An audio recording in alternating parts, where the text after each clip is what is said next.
HudzM with a special feature, which is going to be the new Vantage roster. And I've got to say, give me an introduction to the new Vantage roster, pretending I didn't see a Twitter announcement about 30 minutes ago.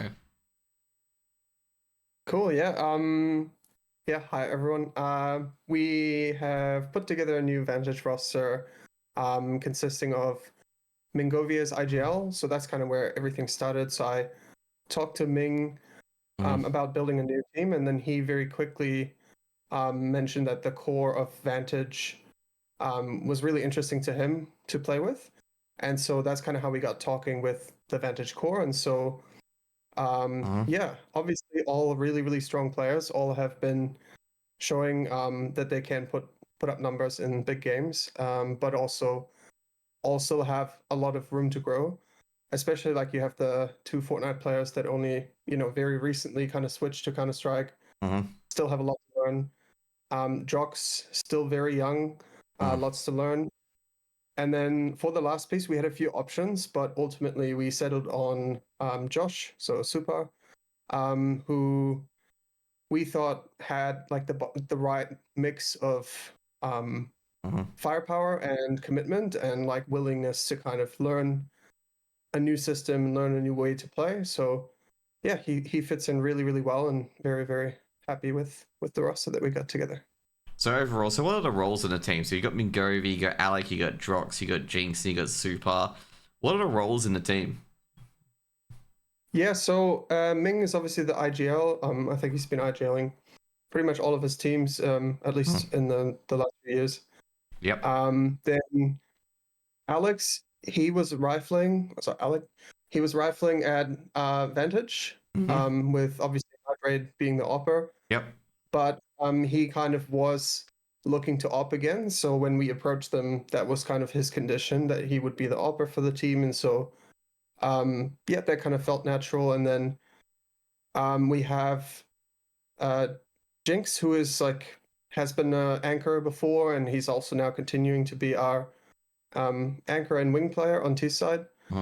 And then yeah, Supar and Drox are kind of in the pack, which is a little bit unusual. Usually you'd see the IGL in the pack with Ming. But yeah, we're kind of trying it out with Ming being more on the lurk roles on T side, and on CT side, he's also a side anchor. So it's been working pretty well so far. But yeah, kind of an interesting way to approach it. But, Yep. So you mentioned the options in particular, because I think you guys were landed on Supar in the end. Who are the options out of in particular? Like, obviously you got the Mind Freak player who, like I say, was unfortunately kicked out.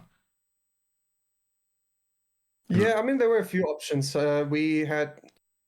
I'm hesitant to name names because like I don't want to like kind of start any drama or anything, but ultimately it was all kind of like friendly chats with people to see if they're kind of aligned. For a lot of them, it was like too much of a time investment, to be honest, like because the way we want to approach this team is like to go all in as in how much people can commit. For us, practicing 5 days a week, 4 to 5 hours, which is pretty common for ECL teams, I think, but it's becoming less common for some of the teams. And so, I think, yeah, it's just something that not everyone was willing to commit. Okay. So there was like a mismatch there that just eliminated some players, even though they were like on paper probably really, really good fits. And then the other thing is just kind of playing in the style that we are looking to play. Like some players just didn't really vibe with that, and yeah. So, but it was important to us that we kind of had the right fit for that. So we wouldn't want to go with someone that's just, gonna eventually have to be replaced because they're, just not a great fit for the role.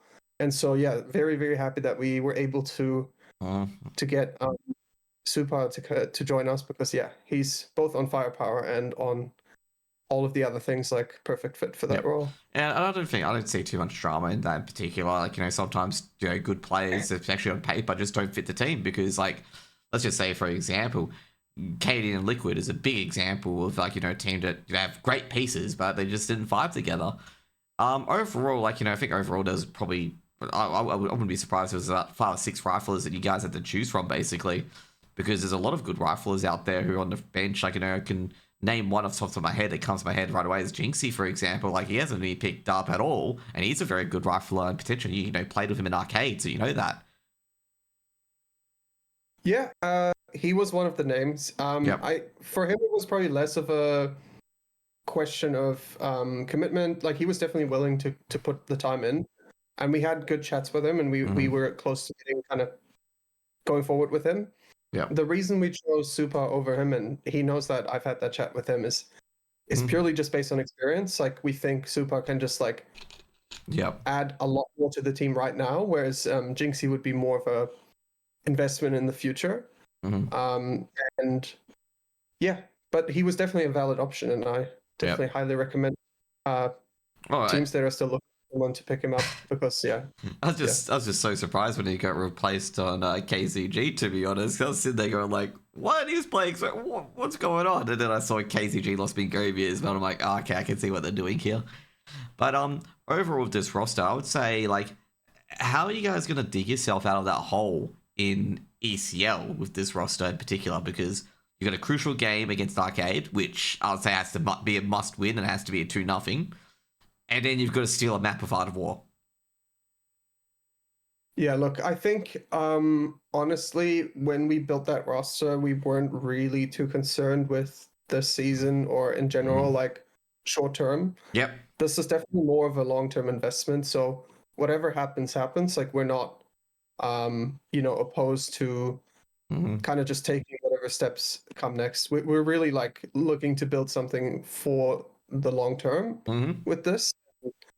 Yeah, so we'll do our best. We'll see what happens. But yeah, I was just gonna say, it's probably more of a long-term prospect in particular.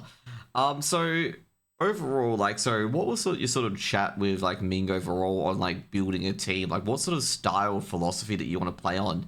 And don't be just pick over pass and win. Yeah. No, I think it's more kind of general, the way, kind of the level of professionalism that we kind of want out of the team and that we expect, and that goes throughout all kinds of different layers. So it starts with showing up on time for practice, the like very basic stuff, but like honestly a lot of teams don't get that stuff down, right? Things like doing the prep work, like every day, for example, we put together like content that we're going to go through on the day. We send that through to the players can have a look at that before practice. They're really small things if you think about it. Like it takes maybe 20 minutes during the day to kind of put something like that together. But it's just something that not a lot of teams are doing, and we kind of wanted to really push for that kind of level of professionalism, and that also includes kind of taking responsibility for your own part of the map, for the stuff that you have to learn. So that was kind of like a key thing for us for selecting the players, is just finding people that are willing to kind of go that route of like being really professional. And then the other part of it is just kind of strategically, I guess, like we're without giving up too much of kind of our strat book, but like we're looking to play quite a structured style. That doesn't mean a boring style. I think personally our strat book is pretty fun. But yeah, overall I think it's just a style that might be a bit unusual to some players, especially in Oceania. I think it's very uncommon. You obviously have some of the higher tier teams, especially like Semperfi. When we practice against them, you can see playing a very similar style to us. But yeah, it's just kind of for the players that we have in the team, it's all very new. So how does Alecc feel in the scrims when he has to verse Keen and Keen just aggressively peeks him and just annihilates him from the server? Does that feel annoying? Because I had MHL big, like I was sweating when I was versing Keen. Look, it's not Keen. Honestly, it's been Shady that's been destroying us in scrims. It's been pretty fun. Yeah. I mean, he had, I think, the 37 kill game or something in a scrim, something ridiculous. Getting multiple 3Ks. Yeah, it's been interesting, but yeah. Alecc is doing really well on the op, honestly. Very, very surprised, especially because obviously he's been playing that game for not that long. He's really, really shown willingness to kind of learn and improve, work on the things that he's kind of lagging a little bit behind because of just experience. So yeah, it's been really cool to see. Yeah, I was going to say on Archon, it was very tentative, very not confident on going for shots that he really should be going for, or angles to hold. Like, he seemed very tentative. Like, should I actually hold this angle or not? But, definitely improved towards the end of Archon in particular, where he was a lot more sure of himself. Even though he didn't win a lot of duels, I think he got absolutely bundled out by Night Raid one time around. But, like, he was still taking them on at least, so he's definitely improved immensely. And then he joined on a team with Night Raid in the end. But, yeah. Overall, with Destruction Star, that's fine. That's all I really wanted to suss out. Will they like what do you feel like the going into the Extremesland open qualifiers? Do you think you'll make it to the closed qualifiers? What are your expectations there? Is it just to have good matches or? Yeah, I think overall, we're not really going in with too many expectations. I mean, on paper, like we should be able to make it to the closed qualifier, but I think the main thing there is just a learning experience. And also, yeah, like you said, just playing kind of good Counter-Strike. Honestly, it's more important than winning at the moment, just because, like, yeah, you can't really get your expectations too far up. It's like we had 2 weeks of practice now. So, and with a completely new strat book, it's not like we took over what they had at Vantage. We completely overhauled the team. So it's new content for everyone.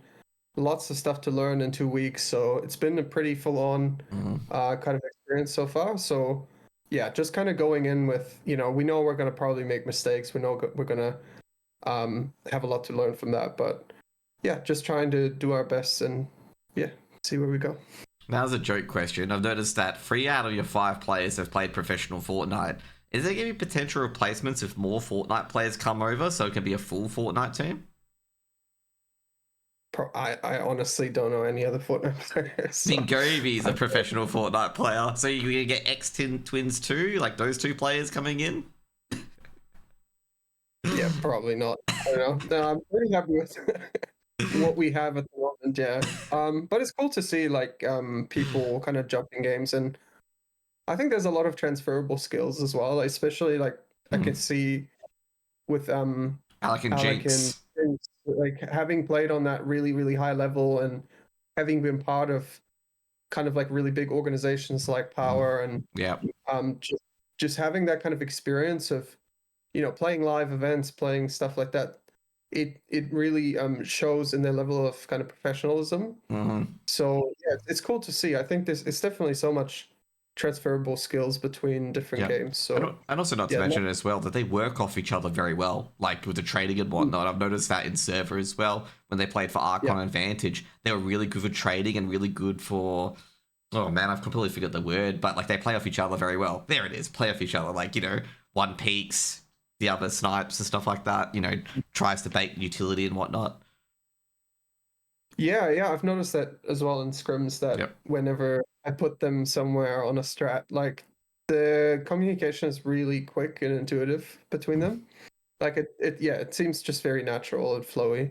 But yeah, over time, I hope the rest of the team can get there as well. I think, yeah, but yeah, it's cool to say it's a good example that they're setting. Yeah. So like.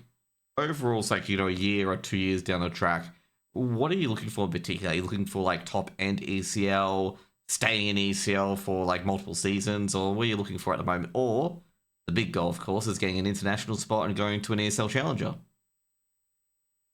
Yeah, I think with this roster, and we did a session at the beginning to kind of figure out where we want to be in a year. And yeah, I mean, I think for us, it's definitely aiming towards the like top 3 ECL finishes, and then being able to kind of challenge the top teams in Australia. And then obviously that kind of comes with just performing maybe on one of the big qualifiers and being able to kind of qualify for one of those international spots.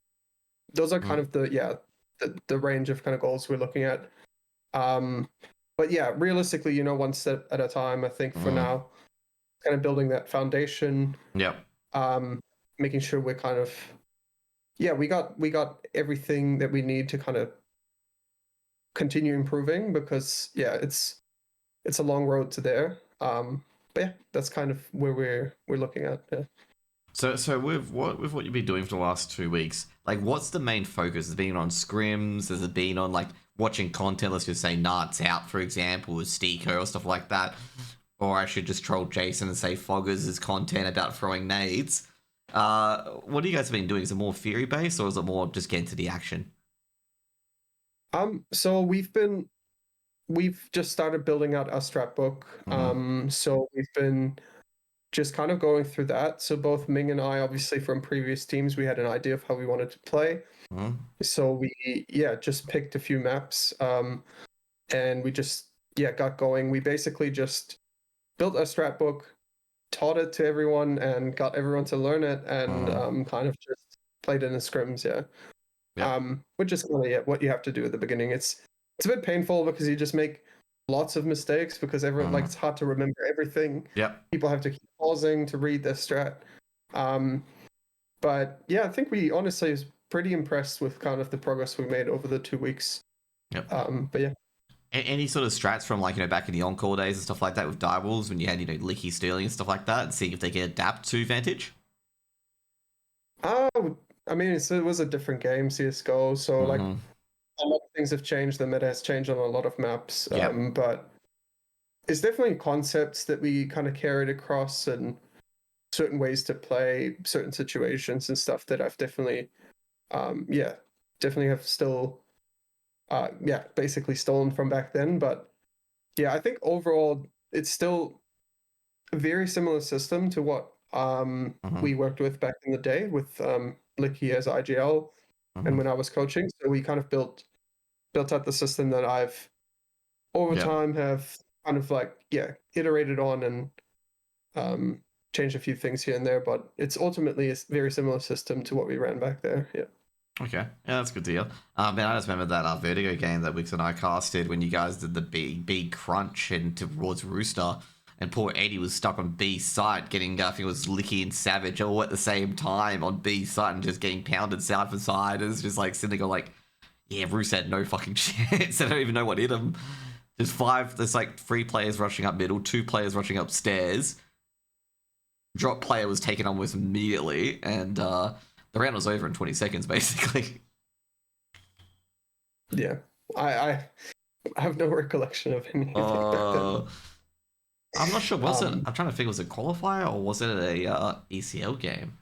I think it may have been an ECL game. It was just 3 up mid, through drop, 2 upstairs. Eddie, except for stuff, really, he was sitting there. He had to aim both at drop or whatever, and he just got absolutely destroyed by Licky, I think, on the entry.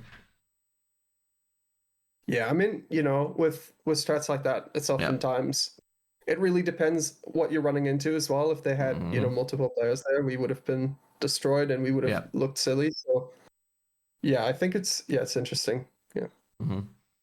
Because obviously I don't want to ask too much about the map pool particularly, but have you guys got a map that's going to be like what Mingovi brought when he brought in like Overpass, like when he upset, I think it was House Bets in the end. It was Bad News Kangaroos on Overpass at one time. Have you got any Monties like that? We'll pull a map out of nowhere and there'll be Vantage's map where, like, if anyone pulls that out, it's just like, mate, you are gambling with something fierce here. I think so far, honestly, all the maps we've played, we've been pretty like we've had good scrims and bad scrims on them. It's not like so far there wasn't like one map that kind of was clearly the one that we felt the most comfortable on. I think they were all decent. All the ones that we played. Obviously, don't want to give up too much. But yeah, we obviously our map pool is definitely not deep enough yet. But we think for the open qualifiers, like a lot of BO1s where we can kind of band away a lot, and then we're also kind of pretty good from just some of the scrims where we just had to kind of call on the fly a lot. It's been pretty decent as well. So I think, we'll see where we go. too early to tell, I think. Yeah. So, like, what focus has the theory been on so far? Has it been, like, actually, no. I'll ask the joke question. How's your strat book stored? Do you have binder? Do you have a file? Or is it an Excel spreadsheet? None of them. It's we use Notion for our strat book, which is something I've used for a Okay. long time. So yeah, it just gives it a lot of ability to kind of, because you can create like a database in Notion, which it's like just a huge table, Yep. but you can create different views of the same database. So it allows you to have things like each player could have a personal view of their strat book where they only see their own roles, Mm-hmm. whereas like I can see everyone's roles in a big table. And so yeah, I set it up like that like ages ago for LFO. Mm-hmm. Even before that with Bazaars, it was like 2020 where I started using Notion, and that's kind of just the tool I feel most comfortable with scrapbooks. But yeah, But what benefit does it have, like, over different things? Like, obviously you got the different views. Is there any other little advantages from using Notion? yeah, I use it not just for the strat book. We have everything in Notion, so it's all of our Mm. kind of team goals, all of our game plans, like research, all of that kind of fun stuff. We have it all basically in one space, so people don't ever have to go far. Like if they ever wonder where something's stored, the answer is always Notion. So it Yep. kind of helps with that. And yeah, I think it's just overall it looks pretty good. It's pretty clean. Yeah, it's just helped me a lot with kind of yeah. I'm Yep. just comfortable. Okay. Honestly, probably it's good. You can do the same thing with Google Sheets if you know how to work it. But yeah. Yeah, it sounds like a good data aggregator actually overall. Like you could just put everything into it, just be like, oh, it's in there somewhere. Not somewhere, but it's in there, go here, done. It's like a one tap sort of system. What's if you were looking at a tier one team in particular, like the top 20 teams, what sort of like team are you taking inspirations from? We usually look at all kinds of teams and just find things that kind of work for us that Mm-hmm. kind of seem like in a similar style to how we like to play. Some maps are really closely inspired by some teams. Some Mm-hmm. maps are like pretty custom. Uh, yeah, sometimes it's just like you watch a team and I it mean, really speaks to you. come on, Sometimes come you on. just Come on, mention yeah. VP. Mention VP. Definitely not. Honestly, I'm a VP demo, so not VP. Oh, boo! I should have worn a FlyQuest jersey, but FlyQuest aren't top 20 either, so that doesn't help me. Yeah, actually, our Mirage is very VP, so yeah, Oh, so you're going to play the full 24 rounds on Mirage? that's correct. Yeah. Yeah, the full. Oh, man. Every time I hear that, I'm just like, they're not going to do it. And then they go to OT, and I'm just like, they did it. Yeah. Yep. I mean, VP is very interesting. They play a kind of unique style. Mm-hmm. I haven't been watching too much recently, but Yeah. it's kind of interesting with like a lot of teams being more explosive now. It seems like they're kind of stuck in that Yeah. really, really slow style. But Mm-hmm. yeah, I think overall, roster wise for Vantage, like, for myself in particular, I felt like obviously it's not a short term fix. Otherwise, you'd be going in with a lot of big guns, in particularly. It's more of an acceptance that it is highly likely that you're going to go down to open. Like, either you got to get into that 8th spot or you go down to open. But it's more likely than not that you got to get out of open pretty quickly, I would say, and be finding either you win open altogether or you win via relegation. That's how I feel like this team looks like at the moment. Because there's definitely a lot of good pieces in there. You got a good IGL, you got a very good rifling core, especially two of the players play each other in duos and Fortnite, so they work very, very well together. So you've got being Alecc and Jynx, of course, as well. And Supar was very, very good at Mind Freak, and I was really surprised when Mind Freak dropped him and Slimy for Ricky and Texter. Because I was just like, you're dropping two really good pieces as well, and not to mention as well, like you got the team, like the core. How long can the core stay together for? You just put that into half by putting up Ricky and Texter, basically. And that's how I feel about the team. Is that it's got a big ceiling. It's got a big ceiling and also a long life as well. yeah, I'd agree with that. I think also was quite surprised to see the move that Mindfreak made. I think Mm. it's kind of favoring experience over yeah, keeping I guess the prospects in. Don't know how well that's going to do them in the long run, I don't know. Yeah. For our team, I think I was thinking the same thing. It's kind of an investment in the future, but honestly, like the last 2 weeks have really surprised me in terms of how much we're able to show up right now, like with the limited stuff. So that gave us a lot of confidence kind of coming into tomorrow and then even next week, if we do get through. But yeah, it's always another question. Yes, always another topic of kind of converting that into officials because Yeah. you can do well in scrims, and then you go to your first official, everyone's nervous. Yeah.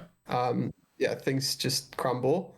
That's kind of natural, though. I think people understand that. Like, if that happens, I don't think we're going to be too upset. I think it's just, going in with no expectations. If we're doing well, great. If not, shit happens. But yeah, I think overall, I think people would be surprised. Like, the players on the team definitely have a lot of firepower behind it, and that alone can carry you pretty far. Yeah. So overall, like, I think that's enough for Vantage in particular. I think we've gone through a team, what they're built on in particular. You don't want to give anything away, whether or not they're built on spirit. We're not sure if Drox is going to rename himself to Donk and just start entering everything. But hope all the best overall, and hopefully it all goes well, and basically get the ceiling goes up a bit further, and we're gonna have like a top 6 team sort of thing where basically everyone's battling for a playoff spot. But we're going to talk about more about you next in particular, because you've been around the scene for quite a bit, okay? So I believe you talked about Bazaar and the Licky Affinity combo in particular, and Mizzy as well. I remember that team. And I remember the infamous 1v5 against, I forget who it was a very good team. And although it was against Avant, I believe. It was either Avant or Direwolves at that point. And Mizzy almost completed a 1v5 at the end of half. And he ran out of bullets and Sterling killed him the final AWP shot on 28 HP. And Mizzy had missed a shot with the Krieg. This is back in the Krieg meta. But I gotta say, for you, you've been around like with the coaches and whatnot, being coaching Encore, LFO, Bazaar. I don't think you went to ESL Pro League in the end when they went to ESL Pro League, because I think it was us. I did. I got COVID after the first match, so that's that's right. Yeah, that's right. Yeah. Yeah. That's how the whole Ben the legend kind of was born in that event. So he kind of stepped in for me after I got COVID. Very unfortunate. But yeah. Yep. So, what do you do outside of CS in particular, other than coaching? Like, is it full CS, or is it like you got a full-time job or anything like that, or study even? Yeah. I've got a full-time job. I'm a software engineer at Canva. Yep. So yeah, pretty full on. So I'm not doing myself any favors coaching at night. Doesn't leave much time other than that, but I think it's like kind of what a lot of people are giving up. It's kind of that's kind of the commitment for a lot of people, right? It's kind of it's either that and you just have no time, or you just kind of work a part-time job and focus more on Counter-Strike. Thankfully for me, because obviously coaching is less like I don't have to sit on the server for hours to do aim prac and all that kind of stuff. A lot of my work can be done in my lunch break, and like it's all kind of very passive in a way, because I just have to keep on top of demos and like build out the strat book. It's all stuff that I can do in my own time whenever I find 10 minutes or so. Whereas I found like when I was playing for that little while with Arcade, it was way more draining for me. Like for example, this week, like one night, I just had to work late. I told the guys like I can't come to practice. They can still practice without me, but if I'm the IGL of a team, or if I'm the player, I have to be there all night, right? So I am, trying to be there as much as possible. So far, I've been there for full practice sessions. Obviously doing a lot of prep for the team, but yeah, it's just a bit less pressure. So yeah. So you go from Bazaar and you go to Encore. What's that sort of different levels of coaching that you have to do, like for a Bazaar, for example, and then for Encore? Like, how much more into detail would you have to go in for Encore compared to Bazaar, like trying to anti-strat tier 1 teams and whatnot? Yeah, I think it's less about the detail. It's more about like how far I had progressed, kind of from the understanding of the game as well. With Bazaar, for me, a lot of it was still kind of learning the game myself. Like I wasn't really sure what my personal style is, what my thoughts are about like how to play the game or how to coach, and like it was all still pretty new to me. Because with Bazaar, I actually joined the team when they were still in EC Open, so they were kind of no names at the time, and I was also a no name at the time. Not saying that I'm not a no name now, but I definitely watched more at the time. So yeah, it was kind of interesting. So Mizzy was the IGL at the time, obviously Licky in that team, Affinity, Lado, and CK. Yeah. And they were all kind of like, yeah, they all hadn't had that breakthrough experience.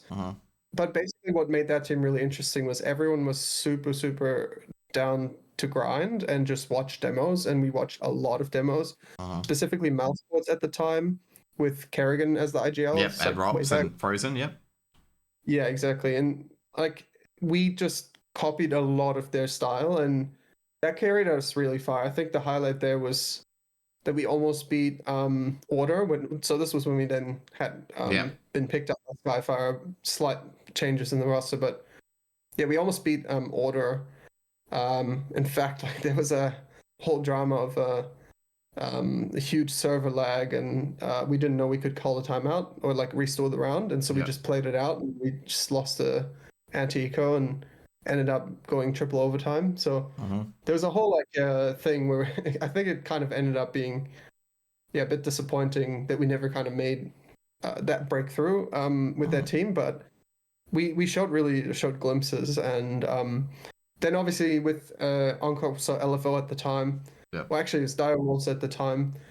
They had picked up Licky generally just as a rifler initially, but then when APOC kind of stepped down from IGLing, he just didn't enjoy it anymore.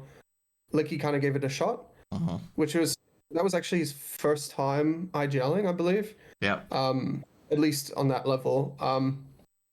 So he kind of then brought me on because at some point he was just like, look, we want to coach. And because I had worked with him before, we both knew we were kind of like on the same page in terms of what we had learned about how to play Counter-Strike. And yeah, so he brought me on, and we kind of worked out our system together. He obviously had a lot of input. He had built out the strat book completely, but we kind of over time just worked it into kind of a shape where we both were happy with it. And that kind of was the team that then eventually made it to ESL Pro League, which was quite cool. Yep. I was going to say, first of all, how did you get into coaching? Like, on the Bazaar days, like, were you just, did Mizzy's like, mate, I just need a coach. Okay, need someone to, like, talk to about things? Or was it just, like, you reaching out? Like, how did that begin to start in particular? So, I used to be a player in Counter-Strike Source back in Germany. So I'm originally from Germany. Yep. And not really ever made it to a really high level. I'd say like, I don't know. It was like the second division in Germany. So it's not very big, but so I never really felt like I was like gonna be able to join a good team here, but I did feel like I had a pretty good understanding of the game and how to kind of play strategically. Obviously now looking back then I knew nothing. Like I was just talking shit. I didn't know what I was saying. But basically I came here, I've had a full-time job, didn't feel like I had time to play, but I really wanted to stay kind of involved in the game. It's something I'd been playing since I was 15, so it's part of my life, and so didn't really want to give that up, and also thought it was kind of cool how the scene is really small here, and like it's a lot easier to kind of make it to that top level here because there's like maybe 30 competitive teams like overall like that are actually like putting in work. And so like, making it to the top 10 of those 30 is quite easy, right? But like it's not easy, it's definitely a lot of work, but in terms of like for me as a coach, like it was easy to find a decent team to coach. So my first team was actually that I was coaching was Mprox, which at the time they were in ESEA Premier, I think it was, but it's basically equivalent to ECL now. Not doing so well there, so it's kind of like coming in, trying to help them out of the rut. We didn't end up making it, and that team kind of fell apart through various reasons. But yeah, kind of just over time, just stayed in the scene, stayed in touch with people, and then eventually I did also coach Ground Zero with Burn. Are you okay at the time? Yep, with Cal. Yep, I do remember that. Yeah, and in between there was also Paradox where Kingfisher was playing with God, forgot who's in that roster. Paradox is but yeah, Lukey, and then there's Luke backwards, and there's too many Lukes, and then there's Badonka. That was the Paradox after. It was even before that. Okay, yeah. It was and it was Chubb and I forgot, honestly. I feel bad for forgetting, but yeah. Yep. Lots of players that are not playing anymore, let's say it like that. But yeah, so I think like that was kind of honestly my first big team as well.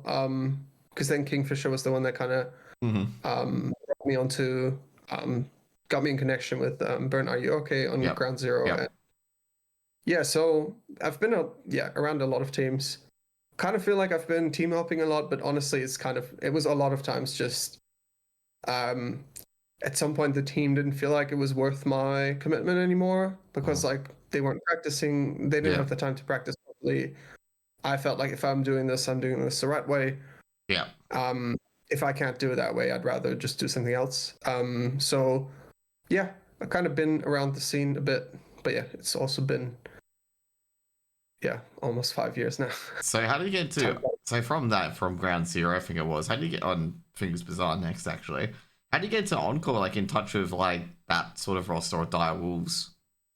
I was all through Licky, so Licky brought me onto there. Because he was obviously then the IGL, and I was keen to kind of work with that, and then obviously getting to know all the players in that team was really cool. Everyone was like super nice, and so just kind of started forming those connections there. Yeah. Yep. And now for Vantage, how do you get approached by Vantage to become the coach? And who's the one that got you in? So it was actually a bit different because we actually approached Vantage because Ming and I. So I had talked to Ming a few times because I had like briefly considered coaching KCG because I thought they were quite kind of up and coming. Definitely. Especially after they picked up DPR, and just to touch on what you talked about earlier with Jynxie, I think. I don't think it was anything to do with Jynxie's performance or anything. It's more that they needed an Awper. Yeah, they needed an Awper basically. Yeah, they had. I don't remember who it was. Someone fill in for Awp. They had Hassie fill in for Awp. Yeah, that's right. So Hassie then decided he didn't want to Awp anymore.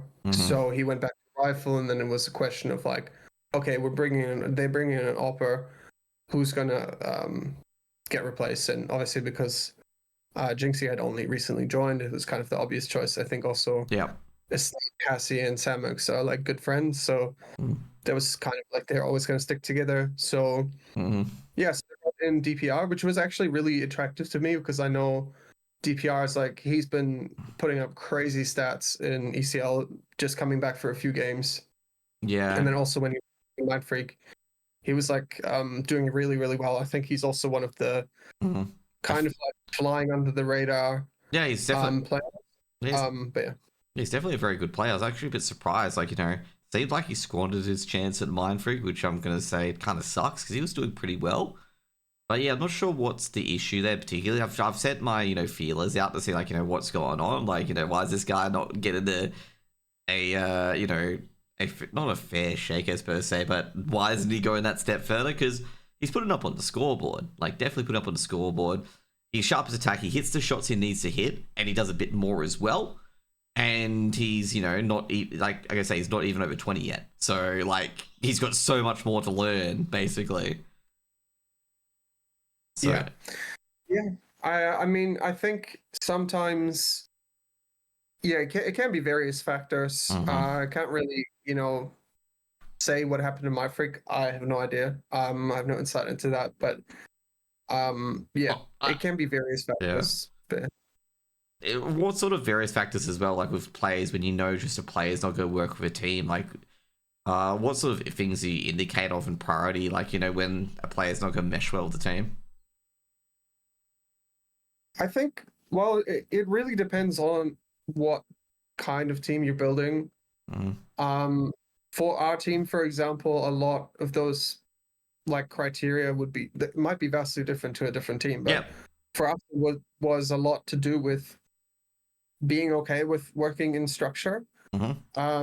It's not common in Australia. Like a lot of players really love their freedom and they really love Yep. like making intuitive decisions all the time and like playing to their own strengths and playing their own game and just kind of focusing on their crosshair. Whereas like our style is definitely very involved in terms of like you have to learn a lot of roles, you have to learn a lot of strats, a lot of util. Um, a lot of players just don't want that. They don't see that as fun. Um, which I also fully understand. And there is also, there is a valid approach of just playing very individual based Counter-Strike. Yeah.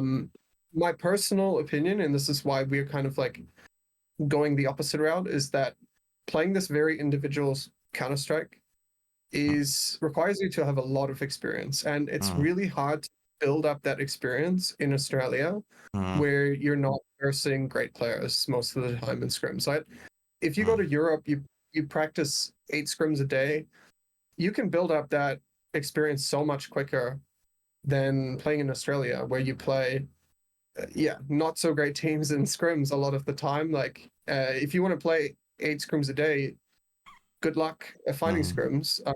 I keep seeing, some of the teams posting 2 p.m., 3 p.m. scrims, and they're always getting unanswered on the scrim search. So I think it's just really difficult to build up that experience here. And it's also honestly part of the reason that I think some of our teams struggle sometimes overseas is just we often play that kind of individual style and we don't get enough overseas time to actually like improve on that kind of individual stuff. Sure, Yep. you can watch a lot of demos, but it's about the application of all of that stuff. Like Exactly. being able to kind of counter what other people are doing all the time requires you to just play against it a few times in a scrim to really get a feel for it and get a timing and stuff like that. So yeah, I think it's something that I personally think is overused in our scene. Like people play a very fluid flex style. Yep. And so that's why it's a kind of hard for some of the players that we talked to, it's just they were just not really that interested in the structured style. And so yeah, I think that could be like a factor for some of them. So, so is it easy to learn like a protocol style and structured style of CS compared to an individual style in Australia? Is that what you're saying, or is it just like it's just like, for example, Brad Hogg started bowling spin bowling, like the Chinaman style, because no one in his team bowled it, and they were versing. I think it was like I forget who they were versing, like China or something like, not China, sorry, India. And he started bowling Chinamans because the batsman didn't have any experience against it. Which sort of is it? Is it just building it because it's a lot easier to build compared to an individual style, due to what you said before? Or is it, just doing it for the Australia scene so they play against that style? Probably more so the first one. It's like I think when you play a very structured style, the only thing that stands in your way is actually like learning all of the roles and the details of the strats. Whereas, like, because with a structured style, a lot of the decision making is made in practice, right? We go down into practice, we talk about like this is kind of how we want to play this round. These are all the protocols. This is how we react if this comes. Obviously, you can't account for everything. There's always going to be scenarios that are going to come up where you have to think on your feet, but Yeah. it actually takes a lot of the thinking away from you because you know your pathing, you know your timings. And so I think it's just something that takes a lot of work to actually get to a point where it works really well and works consistently. But so does playing individually, right? Yeah. I think the thing about doing it in a structured way, it allows us to kind of just work on our own game a lot. Whereas when you play an individualistic style, you have to always think about, how do I react to this situation? What is the right call in this situation? How do we want to move in this situation? Like, you have to think about that stuff on an individual level rather than being proactive, which is what we're trying to do. It's like we're trying to proactively kind of make decisions, so we don't have to kind of make them in game as much. Obviously, like I said, you still do, and that's kind of like where it becomes difficult for some teams as well. It's like they will just continue with the strat even though it's obviously the wrong choice. Like, okay, we're doing a B split. Cool, let's go into the B split. We hear there's an op on B and there's another guy on B, and there's one guy rotating into B. But we just continue doing the strat because that's what we thought we were going to do. So this is the kind of thing where, like, I think a lot of teams will try this kind of style, fall into the traps of that style, which is like not being adaptable within a round because you're just playing it as it was written in the strat book. But yeah, that's the kind of things, like, we are aware of those things, and so we are like kind of actively working towards, like, how can we recognize, okay, something's not working, how can we exit from the current strat and do something else, things like that. So it definitely takes a lot of experience to kind of bring a style like that into a team, but I definitely think Australian teams are a bit shy to play that kind of style because I think a lot of it is to do with ego. Like, people just want to play how they want to play. Like, people just pug a lot, and that's kind of most of what they do, and then they kind of just want to play that style in an official as well because it's the most fun. But yeah, I feel like ASAP is getting totally outed here with how much he pugs. But yeah, I don't know. I think Rooster is actually like, they used to probably play individualistic, but they've really come a long way. I'm very impressed with them. Definitely. I've interviewed ASAP on that. I'm like, I think it was against Canada event. I'm like, do you guys just wait 1 minute and 30 seconds and then literally bend over them in like 28 seconds? Because they like sit there 1 minute 30 seconds. Like, obviously King control the map. Last 28 seconds, bang, A or B. Like it's just crazy, like how they, and also not to mention managed as well. You know how like most teams in those crucial 20-second moments, and they forget a player and they disrupt the bomb and end the round basically due to time. That Rooster don't have that like too much, where they forget to plant the bomb basically. But yeah, I definitely agree with you on that. And also, gotta say, I had the same answer from Ruffleco in regards to that, with what you're saying. Like, plan a lot of this stuff outside the game, but he favors a fluid style as well. Like, do these two styles share a lot of similarities? I think they do in a certain way. Like, it depends. You can set up a fluid style with structure as well. Like, you can have underlying structure of like, how far are you allowed to go on the map? Like, how you want to take map control. But you can still have an underlying structure of, okay, this person should keep their nades so we can always have a late run execute. These are in general like the nades we want to use for the execute. So people kind of learn and know, kind of are able to make up the round on the fly within any given round, right? You just, at the beginning of a round, you just say, okay, let's just like kind of default and see what happens. And then we kind of make up the round on the fly. That's completely valid. Like, I'm not going to say this is not a style that's worth playing. I personally find it's harder to get good at that style in Australia. And the reason is because you have to kind of like work a lot harder at watching demos, because you're not going to get punished for a lot of the things by those lower tier teams, right? So with that style, you might get the wrong impression, right? You might just be destroying teams because you're able to adapt to them. You're able to read them because they're really easy to read. They don't really know what they're doing. They give up a lot of information for free. They don't know how to block fights when they're weak. They don't know all the like kind of basics. So you can just roll over them with the fluid style. But then once you start playing the better teams, the Semperfire, FlyQuest, Talon, like Rooster, you start crumbling a bit because they are now playing your game, but at a much higher level. So I think with a more structured style and like kind of set style, I find that it doesn't really matter who you play. If you play the round really well and you have the firepower, you can win that round. You don't rely on reads necessarily. Obviously, you still have to be able to make those split-second decisions, but more often than not, you don't really. Like, you have the round kind of planned out. And so I personally think it's kind of just the way I'm leaning. It doesn't mean that's gonna be it for the rest of my career. Like, I can definitely see myself at some point working in a fluid style. Maybe I get a taste for it, but it's just, I think it's something that not many Australian teams do, and I think it's gonna work really well in Australia as well. And so we're kind of betting on that style at the moment.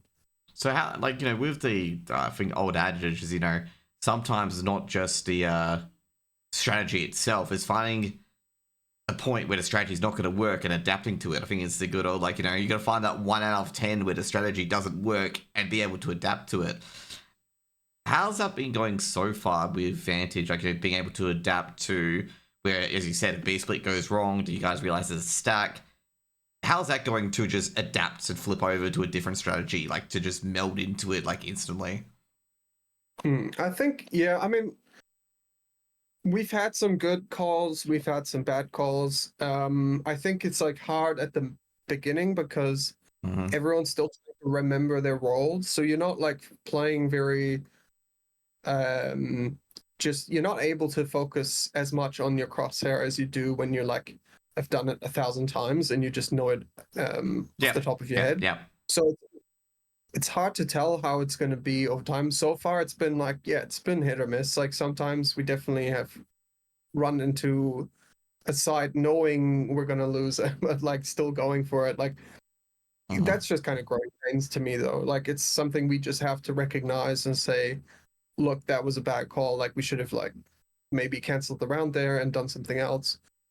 Yeah, definitely have, yeah, had those situations, but that's kind of where it comes in to kind of being honest and like just understanding, okay, this was like, did we lose that because we did the wrong thing, or did we lose that because we did the right thing but they just shot better? Yeah, we've been pretty good with like kind of just being honest with ourselves. And and also as well, we could have lost a round because we didn't do X, we didn't check for info that we, we missed crucial info that should have been communicated and whatnot.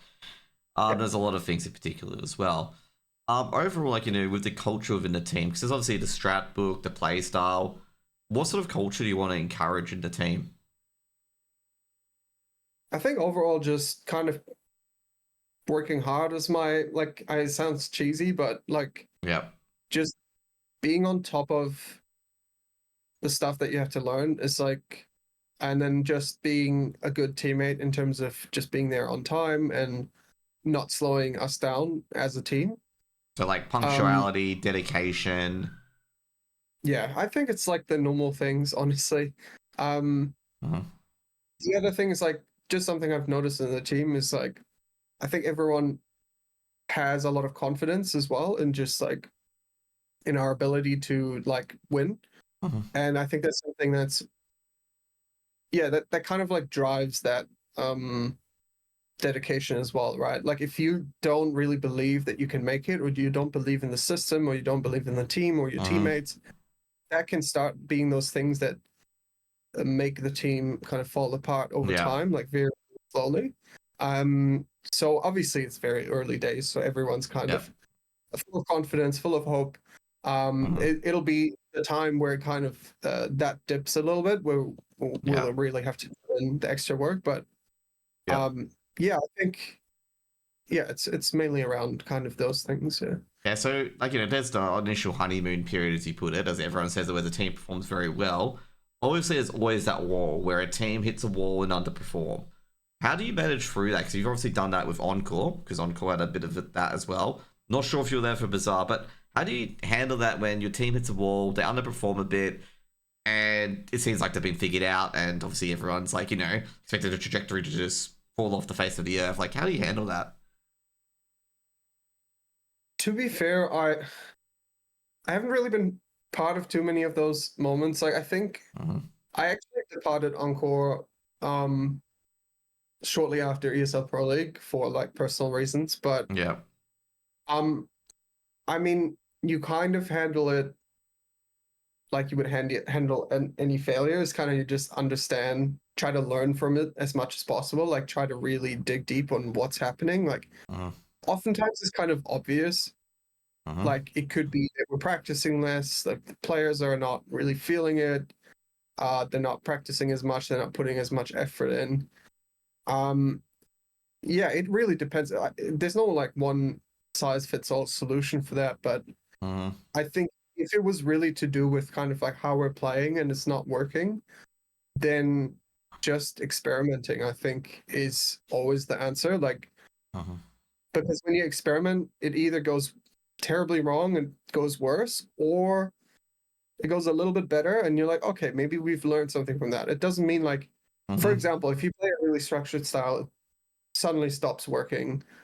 Maybe try playing a map in a really fluid style. Like overhaul the map. It's honestly not as hard as people think. Like people think it's like, oh, you can't just throw all the strats out. Like you kind of can. I mean, you can quit pretty quickly, like learn a new strat book, or throw out half of the strats, keep the rest, add some more strats in, and just try them out. Okay. Or like try a completely different style, see how that works. And so it's just about kind of trying new things and see what sticks. Yeah. I can hear the G2 haters in shambles at the moment. Anyone can learn a role pretty easily. Every G2 hater, no, role clashes, bro. You remember that big hype up they had with G2 with the role clashes of like Snacks and Malbs and how they'd make G2 a worse team? I know they've gone down a bit, but people were acting like that, no hooks equals a team falls apart kind of thing. Yeah. I don't know. I think people generally just don't know what's happening behind the scenes. They're so very quick to judge something. Like people like that don't make decisions just on the fly without consulting their teammates. I mean, it's happened before, but it's definitely not like management just came in and just handed them snacks and was like, deal with it, right? It's like the players would have like thought this through and like decided, okay, who's gonna play where. Yeah, I think role clashes are really interesting. I personally think a lot of them are to do with like, I mean, if you're taking roles away from someone that's like obviously performing and putting them somewhere that makes them perform less, it looks bad, but also sometimes it's just that their performance in that role is not measured by frags, maybe potentially, right? It's like the classic kick the anchor like thing where like people are like, you put someone into an anchor role, suddenly they perform a lot worse. So you think like, oh, they're the worst player on the team. Like JKS, for example. Yeah, but like really their job is just really unforgiving. Like they get a 1-for-1, they're doing well. So like sometimes even just doing damage and getting info is like doing the right thing, or sometimes they just throw some util and die. Like it's really hard to see. I think it's like, yeah, I generally don't really look at that kind of and those kind of comments too much. But like the main role of the anchor, particularly my style, is like how much time can they buy for the rotations to come in and how much damage they can do before they go down, because they're just a 1-9 army at that point, because they've got 4 different flashbangs, Molotovs coming to their direction. It's like, how long can you hold on for the rotations to come in? And some rounds it's just like you die in 5 seconds. Donk comes in and says, site's mine, and just dinks you out. Yeah, totally. And sometimes you're just the guy pushing on the other side of the map while everyone else is doing something, and you just walk into some guy that's holding you, and that just happens a lot. Like I don't know. I don't know. I've never looked at KDAs as like an indicator of performance. Obviously, it's kind of, if you're in a carry role, if you're in one of those positions where you're being set up for kills, you're being flashed in, and you consistently cannot convert those, sure, you're probably gonna like. The thing is, if that happens, the team is also gonna lose a lot. So if the team is winning, you can't really judge like the individual players. Like, why would it matter how one player performs if the team is winning? Like, if they're consistently winning and getting better and improving, him going low in KD is what wins them the games, Yep. right? Because he enables other people, he sets other people up. So, yeah. How you identify those problems if you don't use KDA stats? Like, how do you identify, like, is a problem with the flashbang? Is a problem with the grenade being thrown in? Is a problem with, maybe one of the pack players not checking the areas where the first person doesn't check it? How do you identify those errors in general? Is it demo watching, and how do you also fix those issues as well to make sure that, that spot is considered? It's all demos, honestly, like replays, like watching the matches back. Sometimes it's also people just know they did something wrong, they write it down, and we discuss it after scrum or something. Officials, generally, all of them are being like reviewed full front to back. Like every single round is going to be looked at. Basically, and I know like every single professional team will do this. Yeah. You look at each round, you try to understand what went well in that round, what didn't go well. Like, how did we lose the round? Some rounds are honestly just random. Like, someone got spammed through, two people got spammed through a smoke. Like, what are you going to change? Yeah. So what I'm trying to do out of every round is try to think, is there something like actually actionable that we can take out of that? Sometimes the answer is no, like we just lost the duels, right? The aim duels. If that's the case, like if the reason we're losing a lot is because we keep losing aim duels, and that's like always consistently the answer, then yeah, we're chucking them into face it, mate. Back into the face it bug you go. Yeah, exactly. That's kind of like in a way it means we're playing good CS, right? We're just not hitting the shots, which means we don't need to change anything right now, right? We don't need to change our strat book. We're doing everything correctly. We're losing rounds. Well, actually, there's two options, right? One is the strats are just shit, which is like, if that's the case, then I should probably quit, or like the IGL should quit, or we should replace that.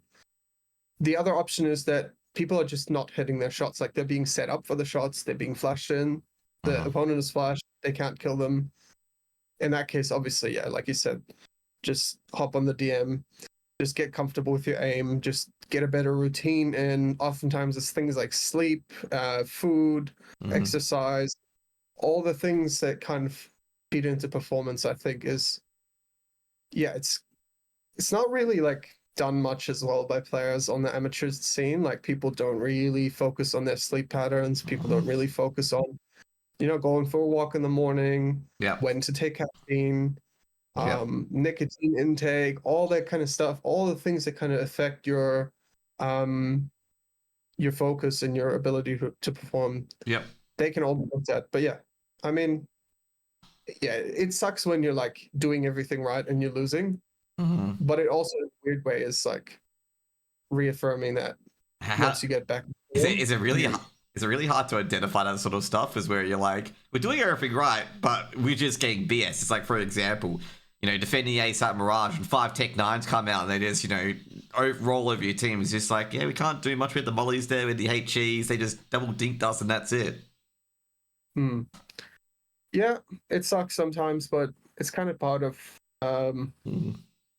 the game, right? It's like it happens. In that situation, I would have probably looked at why did we get into the position where they could roll us over? Like, could we have like if there's only one guy on the site, and then do we know they were, for example, did we know they were going to be on a Tech 9 round? If yes, why did we just have one guy on A by himself? And if he, let's say he was really, really passive and he just got running double dinked from far back, then, that's a 1 in 10 kind of thing. 9 times out of 10, he gets the kill. That's completely fine. I'll take a 90% chance anytime, right? So sometimes those things just happen. You just have to like move on. I think that's the main thing, is like, if you notice that in a review, something was just bullshit, like you just got killed somehow, it's like you just move on to the next round and try to find something that you can actually fix. Trying to think of any other questions in particular for coaching in particular. Like, I had one at the back of my head while during that conversation, but I just completely forgot it. But overall, I'd say like with coaching overall, like how hard is it to evaluate your own style of coaching in particular? And also, where do you take your inspiration from coaching? Like, which coaches you look up to, or is it even in-game leaders that have a certain structure that you decided to implement on your own game? I think so. For me, it's a bit unconventional in a way because I'm a team lead at work and Mm-hmm. I've been that for a few years now. My previous job, I had the same role. Um, and even before that, when I was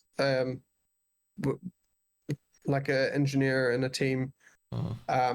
I really looked up to my team lead at the time and Uh-huh. how he led the team. Obviously, it's a software company. It's a little bit different Uh-huh. to an esports team, right? Yeah. But you'd be surprised at how many similarities there are between Mm-hmm. like managing a team of software engineers and managing a team of players. And so a lot of my inspiration actually comes more from kind of the business world, Uh-huh. um, on how to lead teams and yeah, just kind of yeah, it's kind of more inspired by that.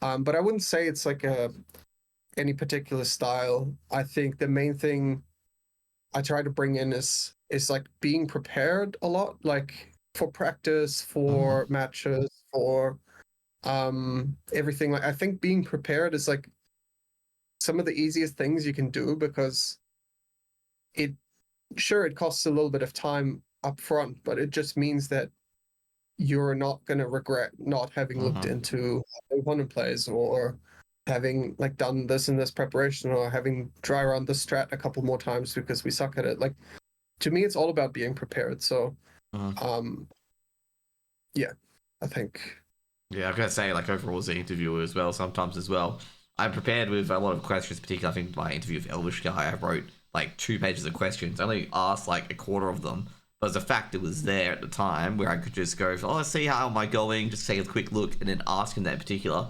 It helped that interview quite a bit, like on keeping the flow and whatnot as well. Um, so with the coaching overall, like one thing I want to like point out, like how do you find like good traits for players to have in particular? Like, is it the info gathering trait, is it the fragging trait, or is it even trading as well, or util?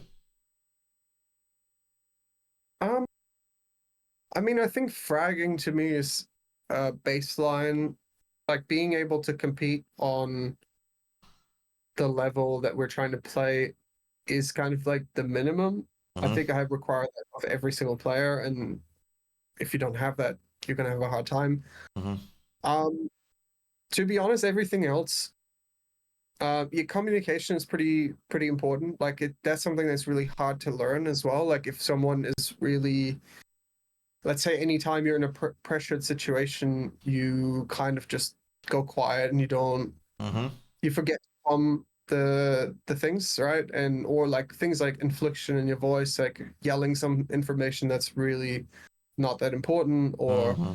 just very monotone communication when something's really urgent. Uh-huh. Those things are really hard to teach. That you definitely can teach them, but some players just have it. Like they're really good at communicating. I think if you have those two, like you can frag well and you can communicate well.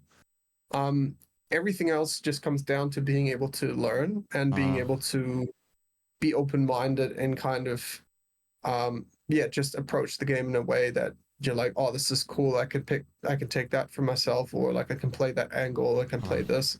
Um, and then sharing that also back with the team and like talking to the team about it. Uh-huh. Um, so yeah, I think the things that are really hard to learn, obviously, I just innately kind of the firepower, the fragging, like you can definitely improve on that, but that's something that takes ages to improve. So if Uh-huh. someone it has like really kind of weak firepower, Uh-huh. I don't think a decent team would pick them up. Yeah. Whereas like if someone's like really sharp and communicates well but doesn't have experience, I think that can be mitigated really quickly. Uh-huh. And especially in the style that we're playing, I think you kind of benefit even if you don't have that much experience. If you just follow the strat, Uh-huh. you're going to be in the right position at the right time because it's designed that way. Yeah. So um, it kind of helps, especially like Alecc and Jynx. I think with less experience, I think it helps them to kind of get kickstarted in that structured way of playing. Also, thanks to the raid flam, the FlyQuest game and Art of War game, I think they ended 2-0 for FlyQuest and have made playoffs. Overall, like with from a point of view of like a coach, like when you talk to players that you want to adjust their play style, how do you go about it in particular? Uh, Like, you know, how I think, to like, yeah, that kind of conversation has to happen way before you approach them to ask them to change their playstyle. I think you should continuously kind of be in a conversation about how we want to play as a team and how their playstyle fits in to that. From the very start, like we kind of identified how people like to play, how open they are to playing in a certain way or not.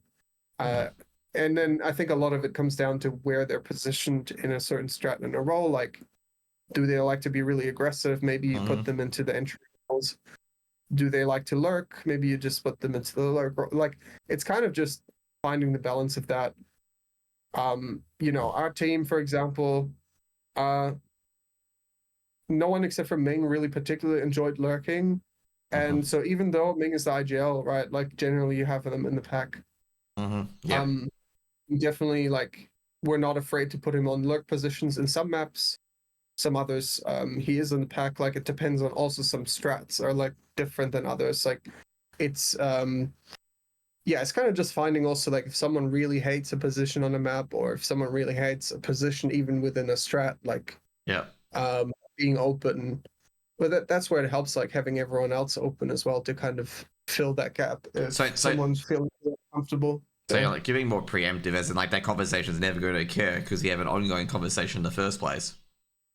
Yeah, pretty much. Yeah. And also from the start, I just make it very clear that sometimes you will be put into positions that you're not going to enjoy, and everyone just has to be okay with that. It's kind of part of, Yeah. again, part of being professional, right? Like Yeah. being professional also means that you just like accept shitty situations, right?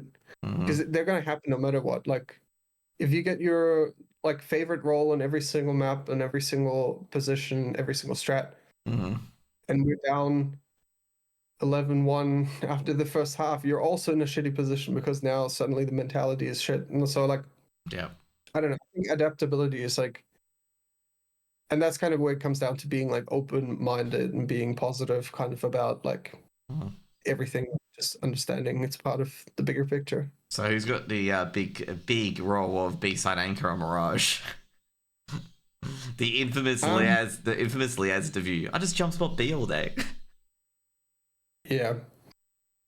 We had a bit of a conversation about it, but yeah.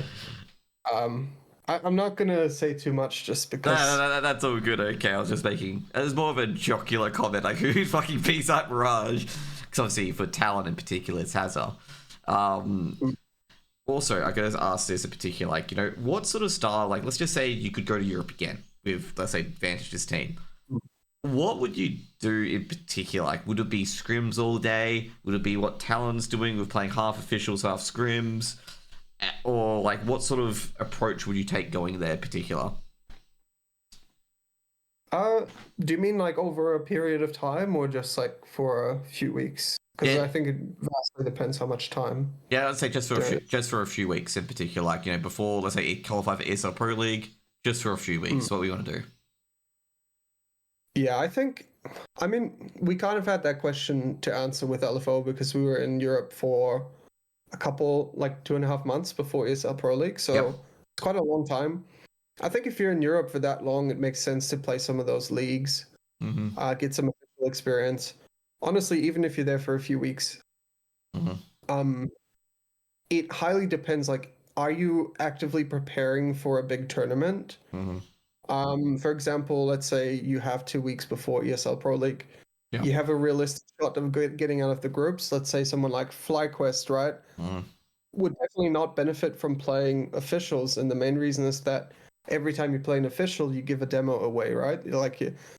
So either you're going to play stuff that you're not really willing to show for ESL Pro League, stuff that you're working on, or you are running your stuff that you're going to run at ESL Pro League, and then someone gets to like see that, right? So that probably has less of an impact than people think. I think for someone like us, like if we were to go there for a few weeks, or do you mean like and we more? were Do you mean like, more impact or less impact of people seeing your demos? what I mean is like the higher tier you are, the more actual realistic chance you have at winning those big tournaments or like Okay. getting into the more impact it will have. Well, sorry, the worse it will be to give away demos, right? So Yeah. So sorry if for you're that. someone, I was a bit confused. I was like, wait, what? no, yeah, that makes sense. Yeah, Yeah. that's fine. Yeah, I think yeah, basically, if you're someone like, I think FlyQuest coming into, let's say, the RMR, it doesn't make sense for them to play like CCT where they give away demos. Like, but for someone like Talon, I think it's a lot of it is more gaining experience as a roster playing officials. Like FlyQuest have been playing officials for years, right? Like they've been playing with this roster, even with Dexter now for like ages. So they have experience playing together. Whereas for Talon, I think a lot of it is to build up that kind of muscle of playing officials, building up a game plan, executing that game plan, learning what didn't go so well.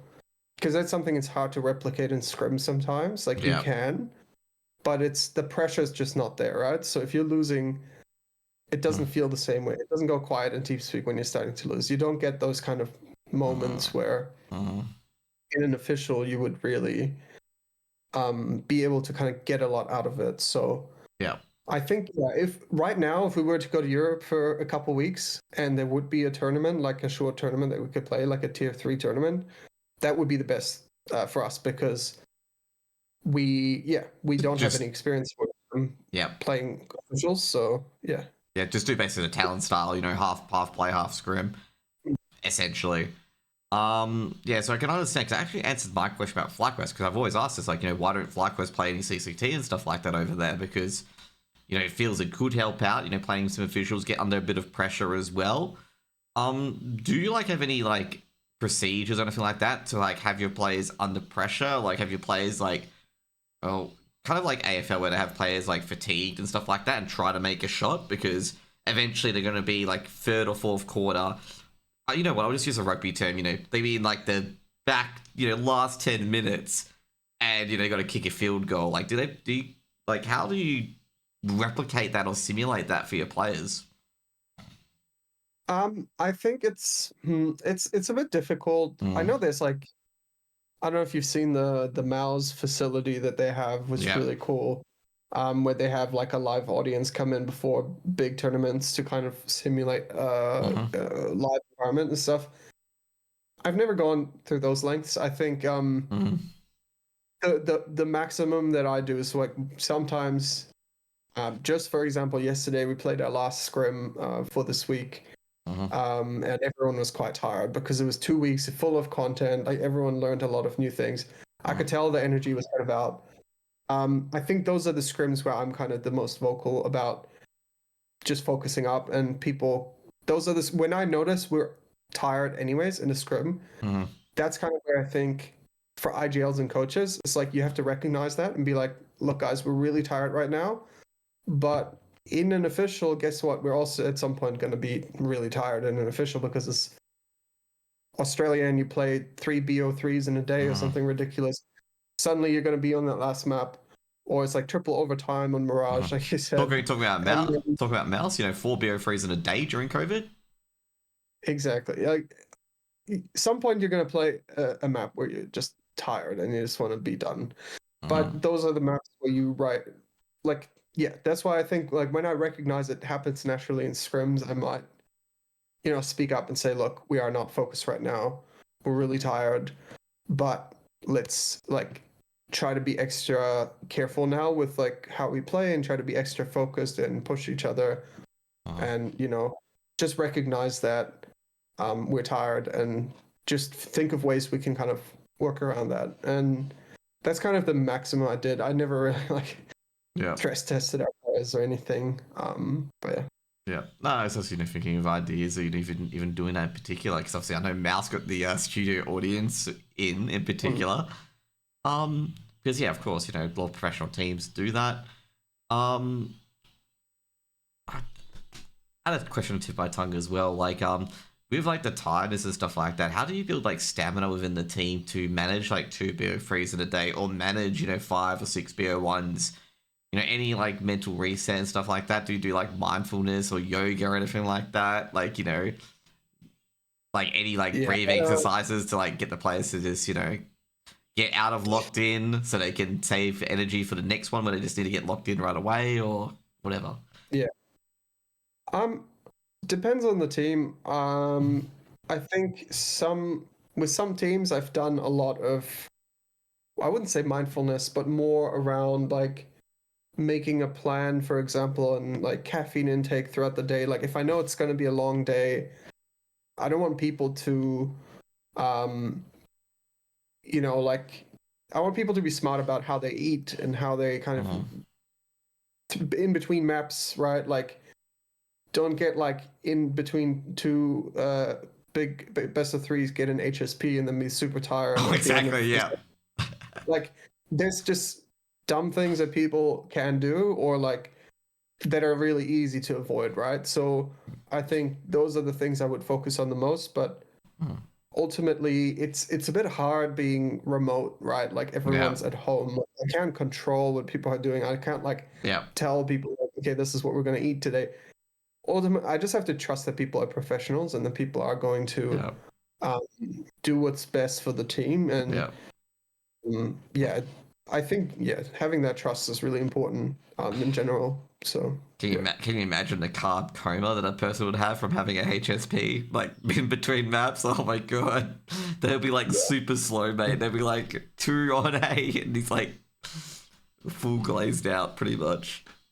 But anyways, so thanks for coming on for the interview. We're going to talk about Extremesland next. Okay, so this is a very interesting tournament because so overall, there's 8 spots for a closed qualifier. There's no teams invited like to the closed qualifier, which I was a bit interested in actually as well because I thought hey, maybe Rooster gets invited in and House Pets because I didn't see their names on there and I didn't see Talon or Simplify either. And then when I saw Simplify in the open qualifiers, I'm just like, oh, so who's invited? Like, what's going on here? But there's 8 open qualifier teams. What's your yeah, picks on ones that are gonna like qualify? Like, there's one team in particular you think, yep, they're gonna qualify, shouldn't have any issues unless, shouldn't have any issues at all with the entire bracket. yeah. I think it's an interesting one because I think That isn't your team, not Vantage. Okay, Vantage is excluded. Okay.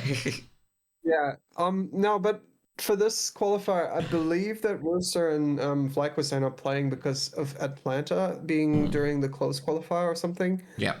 So it's kind of a really good chance for, and then obviously Talon is in Europe at the moment, so I don't think they're playing either. So it's a really good chance for kind of some other teams to step up, right? So you obviously have your Semperfi, I think, is probably the favorite to take that whole tournament, given that a lot of the like top teams are not playing it, and they've like obviously shown they can go toe to toe with Talon. Talon Oh, and dude, I just all I see every yeah, time I think about that match is MHL's tweet being it was the most stressful time of all was against Keen, that match. yeah. Yeah. Yeah, they've got a really interesting like Yeah. it's very interesting their playstyle just playing against them as scrims. Again, not gonna give too much away, but Yeah. they're very focused on like mechanics and especially movement. They have really interesting ways to kind of take fights and it's kind of unusual. I think a lot of people, especially in Australia, haven't adopted that style. It's very you see it in Europe a lot, especially Donk is kind of one of the people that Mm-hmm. is always mentioned kind of weird movement, still shooting with accuracy and stuff. And I know Yeah. Savage is really like into kind of researching the details of kind of movement. He has a great YouTube channel as well, like has a lot of videos on kind of how to perform that. But it's one thing to kind of know how to do it and the other thing to do it well. And I think so they have that down and then obviously Keen and Shady bringing in that European playstyle and experiences. Yeah, I think it's kind of unmatched at the moment if I look at the rest of the people that signed up for Extremesland. So Yep. I think I wouldn't be surprised if they take it. Um, would be great for them as well to kind of qualify for Extremesland. obviously, yeah, house bets, Mind Mhm. Freak, Out of War. Um, I'm probably missing people, and people are probably getting annoyed at me, but I did say pick one team, so they can't get too mad because you've already picked one team.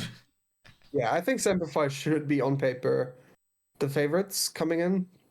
Mhm. Um, but yeah, I wouldn't be, I definitely think, excuse me, Mhm. I definitely think, even though House Bets has had a bit of a Mhm. rough run recently, they definitely like can take maps and series off people like that. Like Mhm.